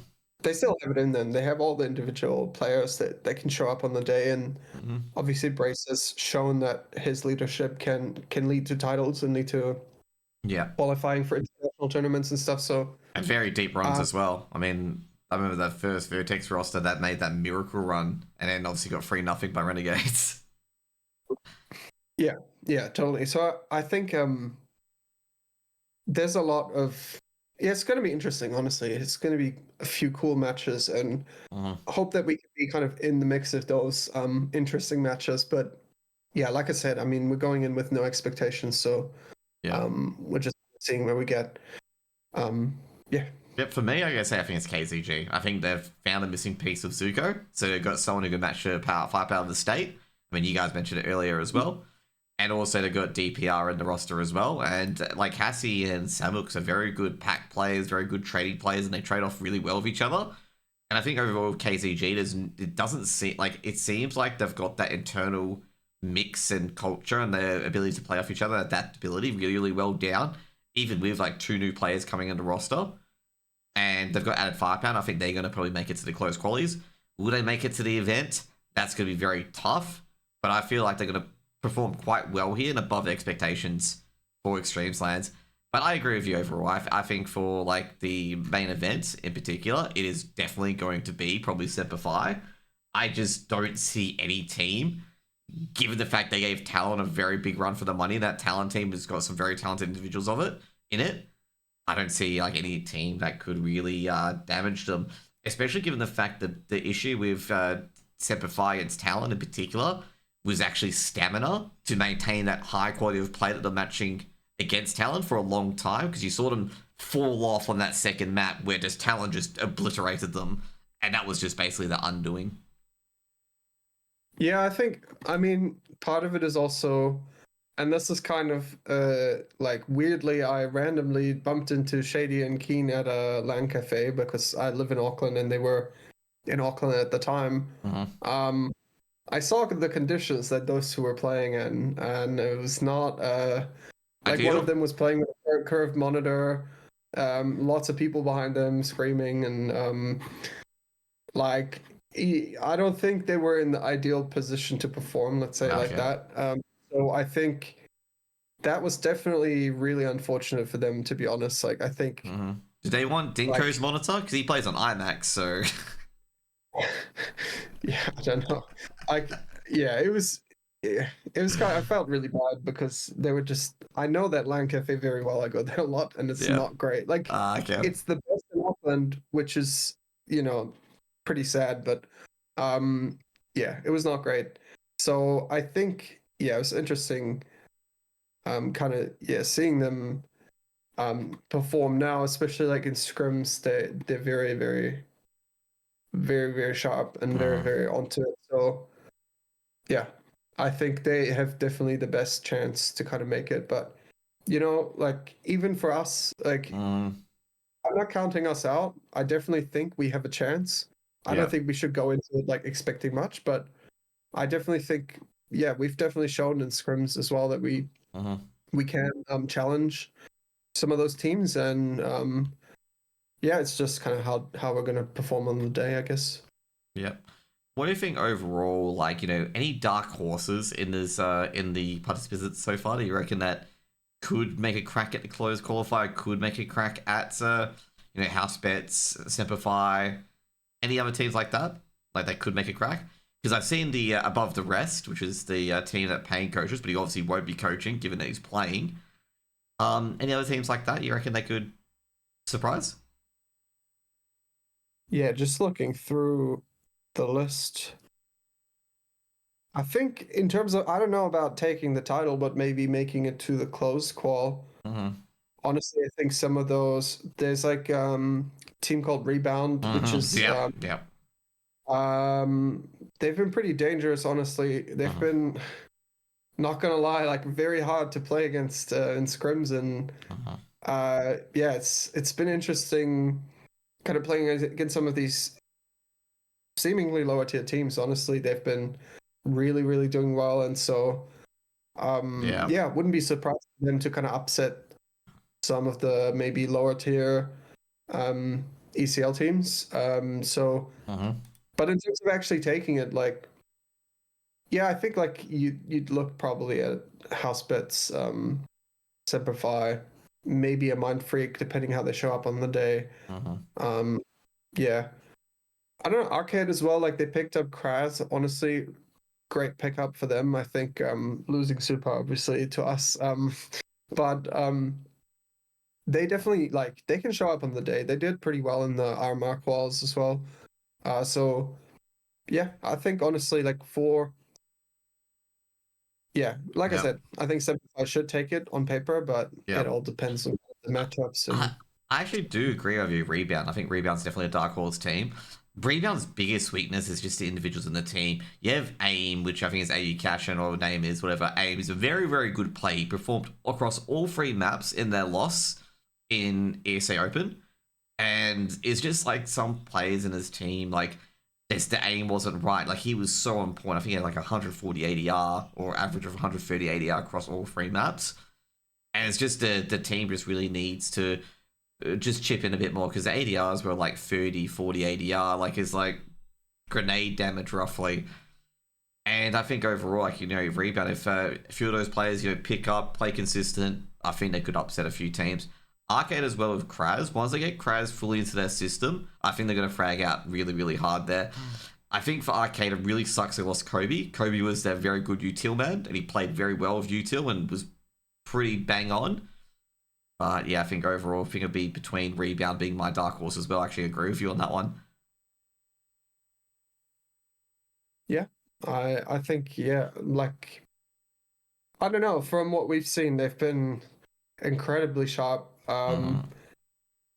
But yeah, and they've also played like honestly like pretty good CS. Like they Mm-hmm. play very structured. They have a lot of strats. They have depth on the map, so they're definitely not to be yeah Yeah, like, underestimated. because When they, anyone plays them, if we play them, we're gonna go full out. Like definitely not gonna hold mm-hmm. back anything. So Mm-hmm. yeah, Yeah, because they lost to the looks 3-0, but that was a close 3-0 loss. Like give you the map scores 13-9, 13-11, 13-11. Like they were very, very close losses in a 3-0. And definitely agree with you on that in particular. Any other like let's talk about the big tournament overall for Extremeslands. Like obviously their only invite at the moment's gone to the Mongols. Do you think they should be winning this entire tournament? Or like, should we be looking at, um, someone in China or a different qualifier or whatnot? I think in terms of the kind of Asia region, honestly, I don't keep track of it that much. But I think just from recent performances, I think Mongols have honestly been a tier one team in the world, like Mm-hmm. not just in Asia, but like I think they're matching. Like I mean, they're pretty obviously a tier one team, and they Mm-hmm. play with so much passion. I feel like you can tell every swing they take Mm-hmm. has so much energy behind it. It's kind of weird to explain, but Yeah.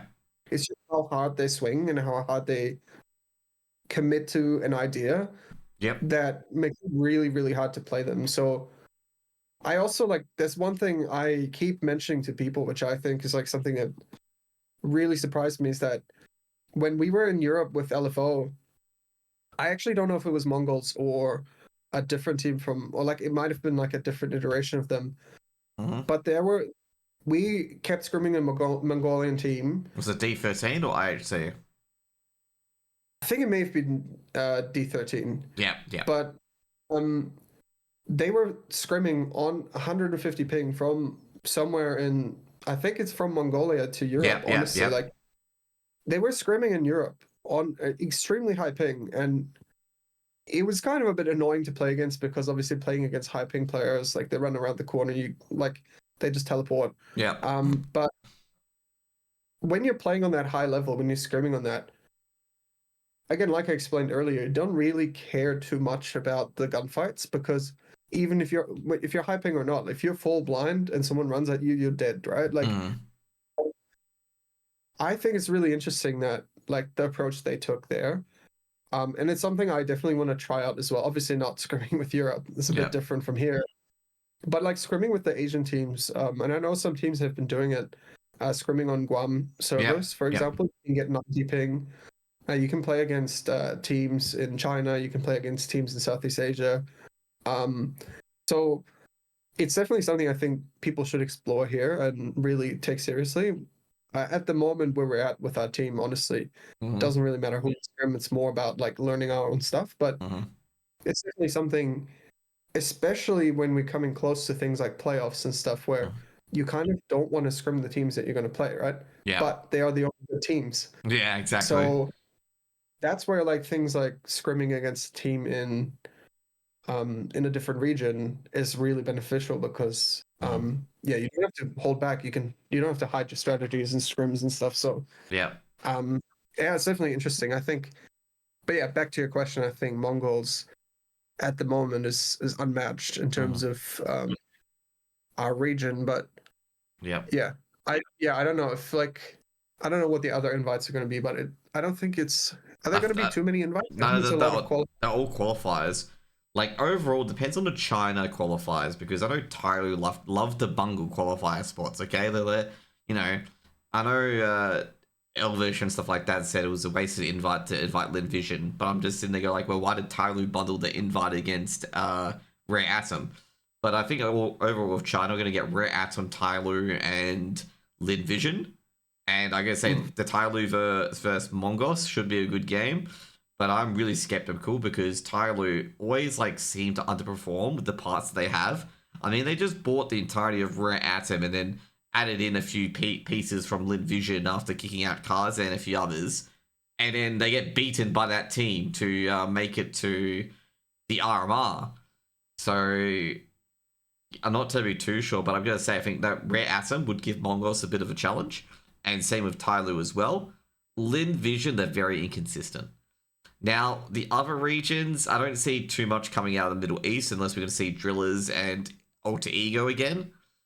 And with the other regions in particularly, I don't see too much. I think we've got to get True Rippers or God's Reign. If we get True Rippers or God's Reign from Indian qualifier, like if we get True Rippers, we're going to have Crunchy as well because he plays for them. But overall, the scene that I'm looking at the most is the Chinese scene. We're going to have some pretty big bashes against Tyloo and Rare Atom at least. Yeah. Honestly, also, if like Semperfi makes it to the Extremesland Quals, like to the main event. Oh, that's why I talked about the Asian scene. I want to talk about the how Semperfi is going to go. That was going to be my next topic, but yes, how's Semperfi going to go? If they do qualify. It's really hard. Because obviously the only like high tier official we've seen of them was that match against Talon, right? Everything else, like going off scrims is really hard because one script, like it's so vastly different. People try out different things, right? In scrims, they play in a certain way, try out like a new strat and run it 6 times, and the opponents just eventually know what you're doing. So it's like, yeah, so like the only thing we really get to go off is that one qualifier. So yeah, it'd be really interesting to see. They've also been working hard. I know they scrim a lot and they've been practicing a lot. So it'd be really cool to see for this qualifier, like how much they've improved as well. Do you know if Keen and Shady are in Australia? I should have actually asked Ben this actually. I think they are now. Yeah, I think last I've heard this, they got their visas, so they should be in Australia. I believe they're actually staying with Ben. Yeah, he did say that. Yeah, so yeah, they're full time. Like all of them are full time grinding. So yeah, it's probably going to be a scary opponent for the next while. For us. Yeah, I would say overall, like if we could talk about Semperfi against Mongols stuff like that, I don't expect them to beat them. Okay, like I don't expect them to beat Mongols. if they, like I say right now, if they lose 2-1 to like Tyler or Rhett Atom and it's a close 2-1, or even a close 2-0, like 11-13 losses, I'll be like, that's beyond expectations. I don't expect them to be close. Now, if they ever meet Ben again at a DreamHack in Melbourne, he's gonna be like, "And Josh, you said we wouldn't be close, and we beat all of them." I'm just gonna be sitting there drinking my Coke Zero, being like, "Fucking Ben, mate." Yeah, I don't know. I wouldn't be. It's also difficult, obviously, with them not having Yeah. great practice at the moment. Like, whereas like a lot of the Asian teams, they practice in Europe. Even like what I said with like high ping, but like a lot of Yeah. them spend most of their year practicing it somewhere in Europe, right? Like, it's just a money question as well, right? Yeah. Like flying people back and forth. And I know you had the question of like FlyQuest, why are they not playing those CCTs? I think it's honestly like partly the demo thing, maybe, but it's probably more so the money, like, and the how tiring it is to fly back and forth. Yeah. I know they spend a lot of their time actually in Australia because they also have like partners and a life here. But someone like Talon, I think making that move to be full-time Europe is really interesting. And then I think their plan is just to be full-time Europe and just come back for the RMRs, which are kind of the Renegades previously did that as well. They used to it all the time in America. Yep. Exactly. And it's kind of like a smart approach in terms of just maximizing improvement because realistically that's how you're going to like learn the most to play against the top teams. And then the RMRs are the tournaments that are actually the ones that are going to make your org and your team actual cash, right? Like everything else is kind of publicity. Like obviously EPL and stuff brings you cash, but that whole sticker money thing, like the amount of money orgs make off stickers is ridiculous compared to everything. I remember what like I remember when Stico like revealed how much money he made off it, and I'm just sitting there going, "Holy fucking shit!" Like he's just made like 2 times. I say I think it's like 2 to 3 times more than what you need to retire on from age 67. Yeah, and that's the thing, right? And I think that's why you see a few more of those organizations like Talon, Semplify. You see a few more people like invest into Australia because it is and same with like that like Drilla's team and stuff in the Middle East. Like it's kind of easier. I mean, to be fair, the easiest way to get to the RMR. And then you just need one tournament where you really perform and you get to the major and you've kind of like made all your investment worth it because the team stickers are going to get the org a lot of money.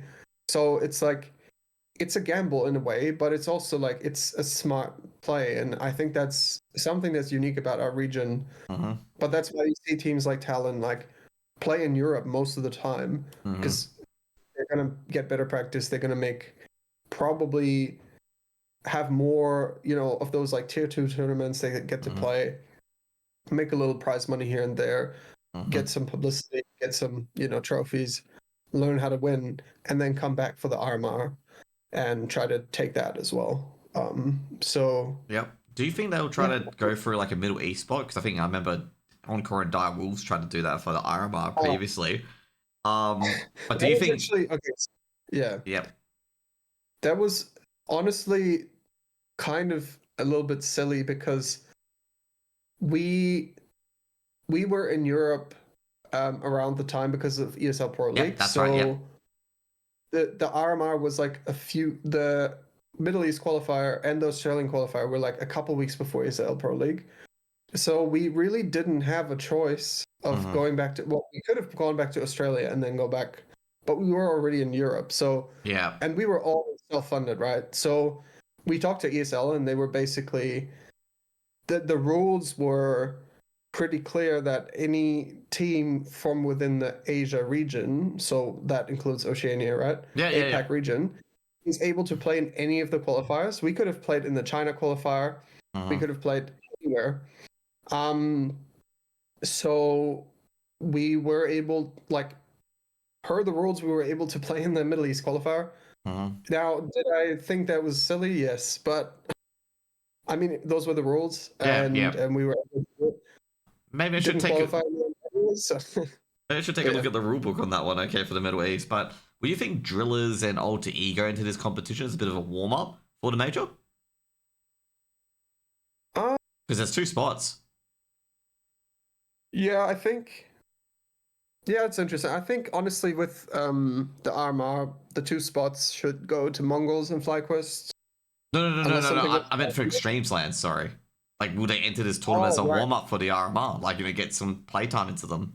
right. Because I know only Yeah. at the moment, Alter Ego is the only one who's actually playing games out of those pug teams where they have 2 Europeans in it.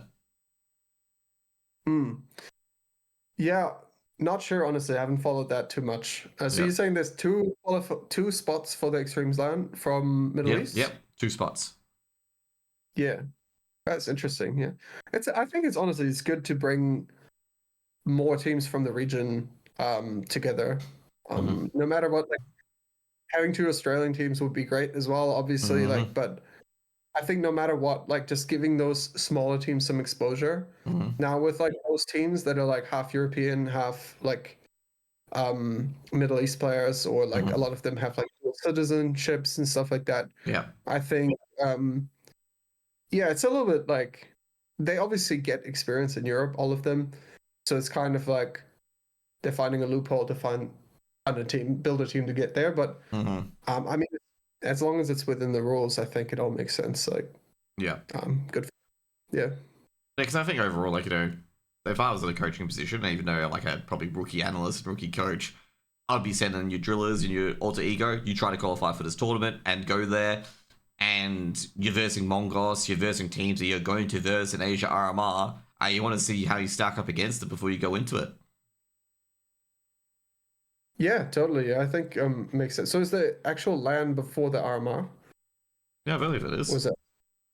Oh no, Yeah. it's actually in January. Never mind, my bad. I thought it was for some reason. I thought it was in November. Sorry, my bad. Or October. That's yeah. I don't know, but I think like yeah, whenever there are like the Middle East qualifiers, you'll probably see those teams pop up anyways. Like Mm-hmm. I wouldn't doubt that they were. I mean, obviously they were probably just kind of put together for the major or for the RMR, but Mm-hmm. um, I think yeah, the fact that those qualifiers exist to other lands and stuff Yeah. is really good for that scene. And I know it's kind of silly to have it taken up by European players, but Mm-hmm. it still boosts the other players that are Yeah. in that team that are not European, right? Yeah. So Yeah. similarly, like for us, like bringing people like Keenan Shady across, and Mm-hmm. even MHL with his experience as they're coming back from Europe, and then DJL as a coach for them and stuff. Mixing has always been really good for us. Like Mm-hmm. that's kind of how Renegades made their deep run with JChem. Mm-hmm. Like I NAF think as it's just well. a lot, yeah, it's just a lot of that knowledge is just so siloed within Europe, Mm-hmm. where just bringing in one player brings up so much, like so many topics that you didn't even think about.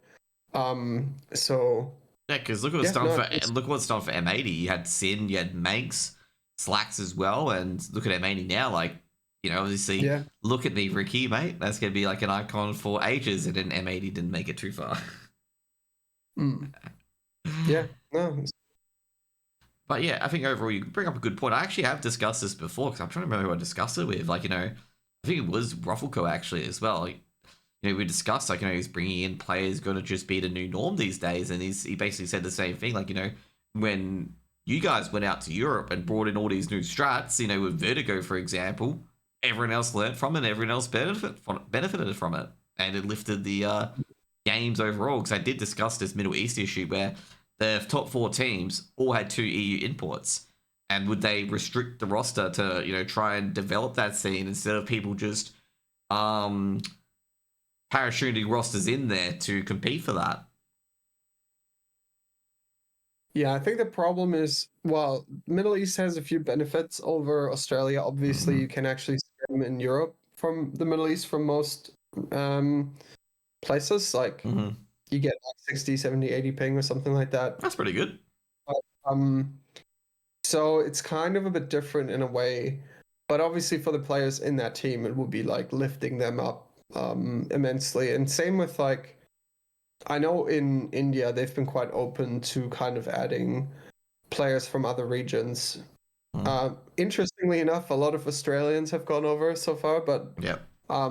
which personally, like, I mean, it's great. I think it's cool that you know, we get those uh, offers and experiences, but I would have expected them to pick up some like tier 3 European players or something more. But yeah, it might be also kind of a question of kind of salary that they're willing to take versus us. Like we're not really used to Yeah. getting paid anything, so Exactly. yeah, it's interesting. I think the mixing is kind of like really healthy for the scene. It's like looking at NA as well, like it's generally helped most of those teams to kind of like even looking at someone like Complexity, like bringing in Halzerk. And then obviously like they have some South African guys as well. So like it's like Yep, Sonic, JT, and well, Sonic's not in the team anymore, but JT and yeah, TC. yeah, yeah, and their coach I think is South African Yeah, as well. Yeah, that's why I so meant TC. He's the coach. yeah, Yep. yeah. I'm terrible with nicknames, so Yep. I always forget. But yeah, no, I think it's like it's great. It's just like it brings so much. When we were in Europe, because APOC had to stay back for a little bit longer because of personal reasons. So Yep. like we played a couple tournaments with Esperanto, and Yep. then we also played those like CCTs and stuff, and we played one with Spellan. Yep. I was actually going to mention that. Yeah, he had insane amount of knowledge. Like he basically just told us everything we were doing wrong, which was really, really generous of him because Yep. he was just doing it all for free. Like we didn't pay anything. He was just happy to help out. It was honestly like amazing. Like Hey. really, really, really huge thanks to that guy. Like he actually taught us a lot. And same with Esperanto, honestly. Like he, was like telling us things like, look, we're playing it slow and they're not throwing their util. What are we doing? Like we have to then like force them to start throwing their util. Like you have to do something. So these are things that are obvious to those guys, right? But playing in Australia, like sometimes you just, I mean, we were probably the number 2 team in Australia at the time, like with LFO. Yeah. Some in the team would argue we were the number 1, but like just based on scrim results and stuff, we were doing really well. But we were missing basic things like that, right? Where we were like, oh yeah, we don't really like do that ever. Like we don't pressure them, and that's kind of the thing that I was talking about. Where in Australia, we're playing teams that are just scared of us all the time. Yeah. So anytime we do anything, they're just gonna freak out and drop util. Whereas in Europe, they're calm, like they're chill, like they see us playing slow, they're just gonna hold their util. And so yeah, it's kind of those kind of small things that just like bringing in a European player can just open your eyes to so many like small things that you were like you weren't even aware of you were doing wrong. So yeah, because I do remember Spellin. He played on that Espelon roster. He also had that Phoenix roster as well, where he played with Flatroo, Thomas as well. A lot of players have slotted into various teams. And I can imagine if he's not inflated, sorry, elevated your team that much in particular to help you out, giving you ideas and things to go off in particular. Can you imagine what he's done to all the other talent in the EU in particular? Because Flatroo, of course, is now gone. Oh, he's got the infamous meme of lighting up a cigarette mid-clutch. Yeah. But yeah, I mean, I think he's IGLing a fully I forgot now what nationality he's from. I think it's Bulgarian. He's Bulgarian. Yep. Yeah, with Zerk and like I really love like definitely still following everything he's doing. Loving kind of it's great. Like he was super kind as well. To kind of offer us like all that advice and honestly it's kind of the thing like I really admire as well Savage, so James, to kind of like just take the plunge into like going into Europe because you don't know what you're going to get, but and the resiliency as well, because he got like stuffed over a few times, and he still went at it. Yeah, definitely. It's like, but the minimum you're gonna get is you're gonna get to play with European players. Like even playing with them in FACEIT, FPL, whatever. You're gonna learn so much more than sitting here playing with a mediocre team, right? Like even without a team, he would have been better off in terms of his personal development in Europe than being here in a mediocre team. So I think I'm really happy he kind of found Semplify, and he's kind of like built that up. Obviously, formed those kind of connections in Europe with Keen and Shady, and was able to kind of convince him, I guess, to take the plunge over coming over here. So Yep. yeah, I think it's overall like we talked about, great for the scene to bring in some people with just more experience. It's great for us as well, right? For teams like us, like being able to scrim someone like Semplify just adds more. Yeah, we're able to just develop a lot faster. Yep. Anyways, we're going to wrap things up because we've definitely discussed Extremesland to death and we've gone over to Europe. But thanks for coming on, dude. Really, really appreciate it. Really appreciate revealing the new Vantage roster and also getting a bit of an eye in on what you do with teams and how the coaching role works in particular, and getting your expertise on, Extremesland and what to look at. And also, not to mention as well, the last one was giving an answer to a question with why certain teams don't play those tier 2 tournaments. Don't want to reveal too much in particular. So yeah, thanks for coming on, dude, and I hope you have a lovely evening.